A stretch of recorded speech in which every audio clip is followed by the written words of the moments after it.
सभी को मेरा नमस्कार। मेरा नाम सिद्धार्थ जाजू है। मैं बेसिकली औरंगाबाद महाराष्ट्र से बिलोंग करता हूं और मुंबई में पिछले 15-16 साल से सेटल हूं। मेरे होम टाउन की वजह से मैंने औरंगाबाद में 2013 में दिसंबर 2013 में 2 बंगले खरीदे थे इस्माइल टाउनशिप में। और पहले ही दिन जहां मैंने एग्रीमेंट 27 दिसंबर 2013 को किया तो 30 तारीख को मैंने पूरा 100% पेमेंट बिल्डर को दे दिया था। 2 करोड़ का पूरा पेमेंट मैंने उनको दिया था। 2 बंगलों का, एक बंगला 1 करोड़ में, इस तरह से 2 करोड़ रुपए में मैंने वो दोनों बंगले खरीदे। और उसमें जो एग्रीमेंट टू सेल मेरा रजिस्टर्ड हुआ उसमें पेज नंबर 6 क्लॉज नंबर 4 के हिसाब से बिल्डर को 30 महीने टाउनशिप, जो कि आज 102 महीना हुआ, फिर भी वो कंप्लीट हुई नहीं है। बिल्डर को जहाँ 25 करोड़ में वो पूरी टाउनशिप कंप्लीट करनी होती, उसके बाद 60 से 65 करोड़ रुपए आया, बावजूद इसके वो पूरा काम नहीं हुआ। यानी ऑलमोस्ट 50 करोड़ का सीधा स्कैम बिल्डर के द्वारा वहाँ पे हुआ है। दूसरी बात, जो लोन मैंने लिया था वो मैंने DHFL bank Dahisar branch Mumbai से लिया था। और डीएचएफएल बैंक के मेरे कुछ ईएमआईज रेगुलर थे। और उसके बाद में कहीं मैं जब डिस्टर्ब होना शुरू हो गया तो मैंने खुद बैंक को जाके मुलाकात की, उनसे मैं मिला और उनसे मैंने कहा कि ये लोन मैं क्लोज करना चाहता हूँ वन टाइम, बिकॉज कुछ ऐसे सिनारियो अभी हमारे बिजनेस में है कि मैं रेगुलर ईएमआई नहीं पे शायद कर पा रहा हूँ। तो मैं जेन्युइनली सामने से अप्रोच किया हूँ, उनको लेटर दिया, मैंने उनको एक डीडी भी दिया, 10% अमाउंट का डीडी भी दिया, ताकि वो मेरे को क्लोजर अमाउंट मेरे को बता दे, लेटर दे और मैं बाकी का अमाउंट भर सकूँ। लेकिन उस वक्त डीएचएफएल किसी और फ्रॉड के चक्कर में आरबीआई के अंडर में थी, तो वो शायद वो डिसीजन ले नहीं पाए या उनका मैनेजमेंट पता नहीं मेरे को जवाब नहीं दे पाया। वो डीडी भी उन्होंने रख लिया था। फिर वो मैंने डीडी को इनकैश नहीं होने दिया, बैंक में मैंने बोल के वो क्लोज करा दिया। उसके बाद ऐसा हुआ है कि डीएचएफएल को मैं रेगुलर मिलता रहा, मैं सामने से उनको अप्रोच करता रहा कि भाई मेरा जो लोन है मैं क्लोज करना चाहता हूँ। रेगुलर मैं उनको लेटर देता रहा। इवन जो मेरा एड्रेस 10 साल पहले था लोन लेते समय 2013 में, तो वो मैंने 2015 में जब मेरा एड्रेस चेंज हुआ वो भी मैंने उनको लेटर करस्पॉन्डेंस करके दिया था। उसके बाद पिरामल हाउसिंग फाइनेंस ने रिसेंटली डीएचएफएल को टेक ओवर किया है। और पिरामल हाउसिंग फाइनेंस ने मुझे बिना बताए किसी तरह की कोई भी लीगल नोटिस मेरे को सर्व ना करते हुए इलीगली मेरी दोनों प्रॉपर्टी का पोजीशन मेरे एब्सेंस में औरंगाबाद में ले लिया। तो उसके खिलाफ मैंने डीआरटी कोर्ट औरंगाबाद में 16 मार्च 2022 को उन्होंने पोजीशन लिया। इमीडिएट 20 मार्च 2022 को मैं डीआरटी कोर्ट औरंगाबाद में अप्रोच हुआ और 13 मई यानी 2 महीने के अंदर ही 13 मई 2022 को ऑर्डर जो है कोर्ट का मेरे फेवर में लगा।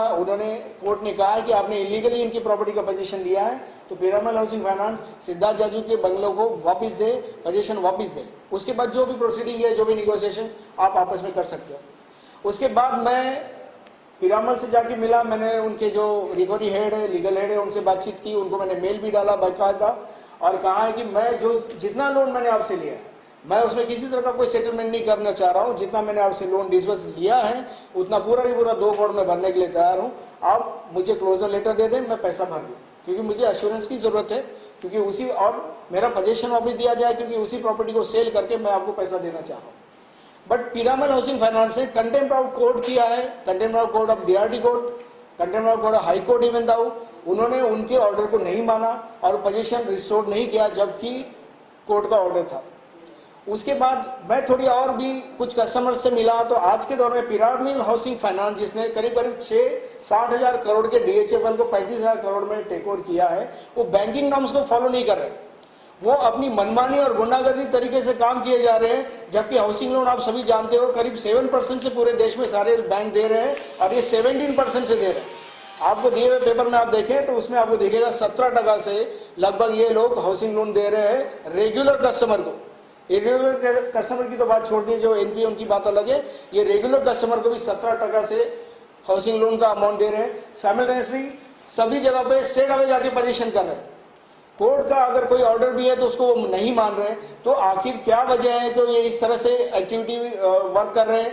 पिरामल फाइनेंस का नाम पहले कभी भी हाउसिंग फाइनेंस में कभी सुना नहीं गया था। ऑल ऑफ सडन ये लोग एंट्री किए हुए हैं और इन्होंने जिस तरह से काम करना शुरू किया ये बहुत ही गलत है, बहुत ही इलीगल है। और इसके लिए मैं आरबीआई में इनके खिलाफ कंप्लेंट दे चुका हूं।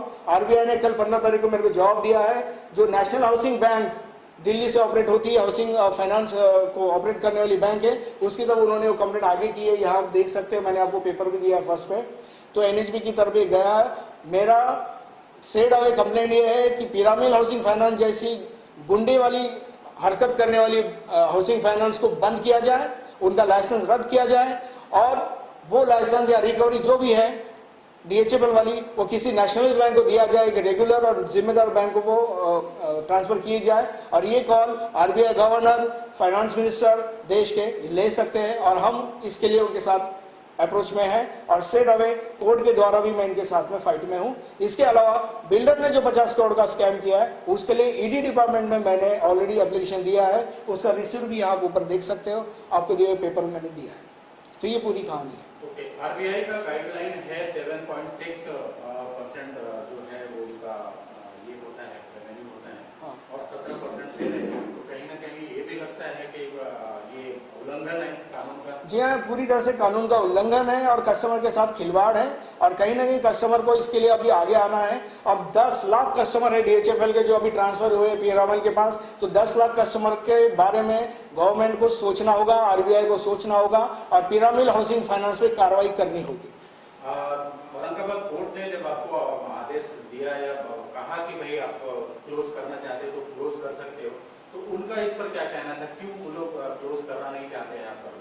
पिरामिड हाउसिंग फाइनेंस ने मेरे को कहा, मैंने उनको जब मेरा क्लोजिंग का लेटर या ईमेल दिया हूँ और मैं उनको अप्रोच भी किया हूँ, दे आस्क फॉर कि भाई एक पर्टिकुलर अमाउंट आप हमारे पास DD लेके आओ, फिर हम उसके अगेंस्ट में क्लोजर दे देंगे। तो आई एक्सेप्ट फॉर दैट। मैं बोला गिव मी सम टाइम, क्योंकि अमाउंट है 20 से 50 लाख के आसपास की, उतनी अमाउंट में लेके आ जाता हूँ DD के। इसके पहले भी 20 लाख का मैं DD ले गया था 6 फरवरी 2017 को, मेरे बैंक में रजिस्ट्रेशन देख सकते हैं। तो मैंने वो टाइम मांगा है और वो मैं करने के लिए तैयार हूँ। बावजूद इसके वो पोजीशन रिस्टोर नहीं करना चाह रहे, जो कि ऑर्डर कोर्ट का है। तो ये कहीं ना कहीं एक मनमानी वाला काम है जो उनकी तरफ से चल रहा है। तो ये पिक्चर में जो बैक साइड में आपके दिख रहा है, यही बंगलो, इसी बंगलो का मामला है ये? जी हाँ, इसी बंगलो का मामला। सिचुएटेड है ये औरंगाबाद में नक्षत्रवाड़ी में है, काफी प्राइम लोकेशन है औरंगाबाद में। और कुछ